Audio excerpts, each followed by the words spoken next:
एक बच्चे का जो बोलने का अमल है वो एज के किस हिस्से से शुरू हो जाना चाहिए? अगर बच्चे का बोलने का अमल जो है वो 2 साल, अगर आपका बच्चा 2 साल का हो गया है लेकिन एक सिंगल वर्ड भी नहीं बोल रहा तो इंतज़ार मत कीजिए, बल्कि उसको एक प्रोफेशनल हेल्प की ज़रूरत है। उसको जो है एक स्पीच थेरेपिस्ट या चाइल्ड साइकोलॉजिस्ट के पास लाजमी लेकर जाए ताकि उसकी थेरेपी जो है वक्त पर हो सके। पहले ज़माना था कि लोग इंतज़ार कर लेते थे कि 4 साल का बोल पड़ेगा, 5 साल का। अब वैसा इन्वायरमेंट नहीं है। अगर बच्चा 2 साल का है तो उसको जो है बाकायदा एक थेरेपिस्ट की ज़रूरत है, उसकी स्पीच पर प्रॉपर वर्किंग हो। ठीक है। कुछ बच्चे हमने ऐसा देखा है कि वो बोलना तो जल्दी शुरू कर देते हैं लेकिन उसकी ज़ुबान के अंदर एक तोतलापन हमेशा रहता है। ये तोतलापन भी कोई बीमारी है? तोतलेपन में अक्सर ये आ जाता है कि अल्फाज ठीक नहीं होते। अब अल्फाज जो हैं वो बच्चा गलत बोलता है, कुछ के जो है वर्ड्स गलत होते हैं और कुछ का जो है पूरे सेंटेंस ही गलत होते हैं। तोतलेपन में बच्चों के साउंड पे काम किया जाता है कि साउंड जो है बेहतर अंदाज में वो निकाल सकें। अक्सर देखा जाता है कि बच्चे जो है पे के साउंड, पंखे को फंका और टमाटर को इस तरह कोई गलत साउंड प्रोनाउंस करते हैं, तो वो चीज़ पे काम करते हैं कि उनके साउंड को जो है वो ठीक करते हैं। इसमें जो है 1 बाय 1 काम किया जाता है कि सबसे पहले अलिफ का साउंड लिया जाता है कि बच्चे जो है वो अलिफ के साउंड पे काम करे, फिर बे का लिया जाता है, फिर पे का, कि मतलब 1 बाय 1 साउंड जो है वो चूज़ किया जाता है, फिर उस पर जो है बच्चे की थेरेपी करवाई जाती है। और ये भी जो है वेरी करता है, अगर बच्चा जो है डिले स्पीच में है या ऑटिज़म में है फिर उसमें तोतलेपन के चांसेस भी आते हैं। इसलिए यही कहा जाता है हिस्ट्री के दौरान कि अगर आपके बच्चे में ऑटिज़म के या इस तरह के चांसेस हैं तो बच्चे में कहीं ना कहीं इन फ्यूचर जाके तोतलापन भी आता है। ठीक हो गया। अच्छा, एक आम जो फीमेल्स है या मेल है वो अगर ये समझे कि एक स्पीच थेरापिस्ट जो है वो किस तरह बच्चे की जो डिले स्पीच है उसको ठीक कर सकती है, तो वो उसके उसमें कैसे उस पर काम किया जाता है? सब अगर घर पे हम बात करें कि किस तरह थेरेपी देनी है तो सबसे पहले एक मदर ही जो है वो एक बेस्ट थेरेपिस्ट होती है। इसमें सबसे पहले मदर का ये रोल है कि वो बच्चे का जो है स्क्रीन टाइम ख़त्म कर दे। स्क्रीन टाइम जितना ज़्यादा होता है बच्चों में ऑटिज़म के चांसेस उतने ही ज़्यादा होते हैं, इसीलिए बच्चों का स्क्रीन टाइम जो है वो बिल्कुल माइनस कर दे, बच्चों के साथ खुद एंगेज हो। मदर कहती है मैं फ्री होकर बच्चों को टाइम दूंगी, बच्चे कभी भी आपका फ्री टाइम नहीं मांगते, वो हमेशा आपके साथ बिजी रहना चाहते हैं। बच्चों को अपने साथ एंगेज रखें ताकि वो आपके साथ ज़्यादा से ज़्यादा बिजी एक्टिविटी में एंगेज रहें। इसके अलावा जो है बच्चे की डेली एक्टिविटी पे काम करें, उसे घर की बाकी चीज़ों के बारे में बताएं। अगर बच्चे का स्क्रीन टाइम बहुत ज़्यादा है तब भी बच्चा जो है वो डिले स्पीच में है, उसके इर्द गिर्द जो है वो क्या दुनिया चल रही है क्या है उसको नहीं पता, उसके इर्द गिर्द वही फैंटेसी दुनिया है कि ये चीज़ें क्या है वो क्या है। इसीलिए उसे इन दुनिया पे वापस लाने के लिए उसकी थेरेपी करना ज़रूरी है। उसकी स्पीच थेरेपी के लिए यही ज़रूरी है कि मदर उसको अपने साथ एंगेज रखे। ठीक हो गया।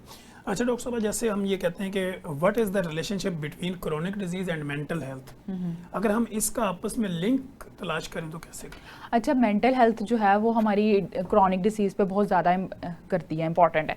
अब जितने भी मेंटल हेल्थ इश्यूज़ हैं वो बहुत ज़्यादा इंपॉर्टेंट है। अब फिज़िकली तौर पे अगर कोई पर्सन ठीक है तो मेंटली तौर पर भी वो ठीक है। अब फिज़िकली तौर पर कुछ सिम्टम्स जो है ज़्यादा प्रोमिनेंट होते हैं। कुछ लोग कहते हैं मेरे हाथ में दर्द है या ECG वगैरह करवाते हैं लेकिन बाद में ECG क्या है वो बिल्कुल ठीक आती है। इसका मतलब क्या है, उनको फिज़िकली तौर पर कोई भी इशू नहीं है। उनको किस चीज़ का इशू है? डिप्रेशन का, मेंटल हेल्थ का। लोग जो है वो मेंटल हेल्थ की तरफ आते ही नहीं है, जिसकी वजह से वो किस तरफ चली जाती हैं? क्रॉनिक डिसीज़ की तरफ चली जाती हैं। अगर आप डिप्रेशन या एंजाइटी का ट्रीटमेंट नहीं करवाते ना तो इन द फ्यूचर जो है वो आपके फिजिकल सिम्टम्स में शो होना शुरू हो जाते हैं। इसीलिए उनको यही कहा जाता है कि अगर आपको किसी किस्म की कोई उदासी है, बेचैनी या घबराहट है तो उसका ट्रीटमेंट करवाएं, बजाय ये कि इंतज़ार ना करें। ठीक होगा।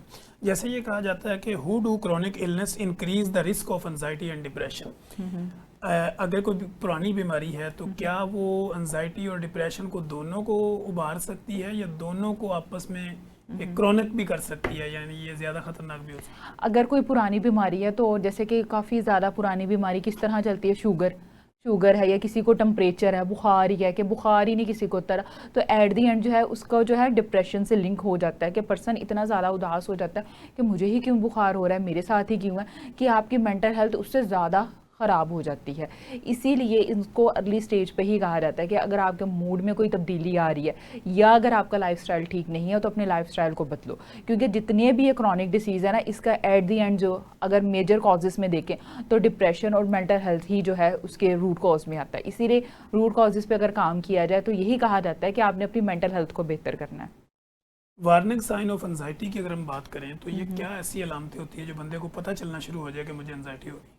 एंजाइटी कई किस्म की होती है। आजकल जो सबसे ज़्यादा कॉमन एंजाइटी है, जो ज़्यादा पाई जाती है, वो है जनरलाइज एंजाइटी डिसऑर्डर। इसमें क्या होता है, पेशेंट छोटी छोटी बातों पे परेशान होता है। ये ज़्यादातर फीमेल में होती है कि इसमें ये कोई बेकार सी बातें कि बच्चे स्कूल जाएंगे, पता नहीं वापस आते हैं कि नहीं, खाना कैसे बनेगा, घर में मैं काम कैसे करूँगी, पंखों को साफ़ करना पड़ेगा, ये चीज़ें करनी पड़ेगी, कि छोटी छोटी बातों पर घंटों परेशान रहना, उन बातों पर जिनका कोई मकसद भी नहीं है।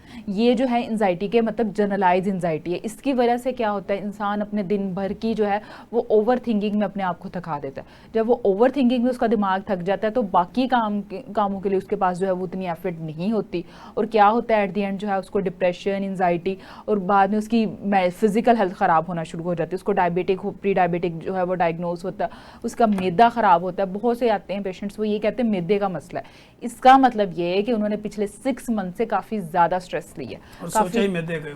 हाँ, और काफ़ी ज़्यादा स्ट्रेस लिया, जिसकी वजह से उनका जो मैदा है वो अपसेट हो गया। मैदा अपसेट होने की 2 ही वजह, या तो आप बाहर का खाना खा रहे हो या तो आपको एंजाइटी है। इन दोनों में से एक चीज़ हो सकती है, बाकी उसके अलावा कुछ भी नहीं है।